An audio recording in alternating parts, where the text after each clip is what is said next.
So, Louis, first things first, how do you get started? Yeah, that's a very good question. You need to get inspired. You need to get as much inspiration as possible. And how do you get it? You read books. You read about people's experience with food forests or restoration agriculture. I personally recommend the books of Martin Crawford, Mark Shepard's, The One Straw Revolution of Masanobu Fukuoka.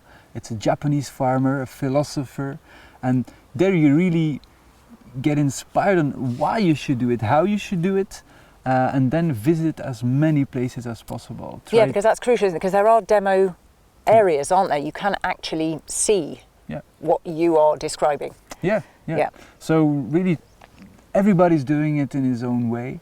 It's so nice to just go and see for yourself, and then you will feel what's good for you. You will be attracted to one kind of food forest. Of course, it will never be like the food forest or the landscape you would like, but you see it and you say, okay, I'm going to go that direction. So you can narrow down you can get a real feeling, because not every food forest is the same, is it not? I mean, we talked about size in any event and pleasure versus commercialization, but that's what I get the feeling is you need to make some decisions, don't you? Yeah, exactly. And the best way to do this, I always say, the designing part of a food forest or any landscape, it's the easiest part.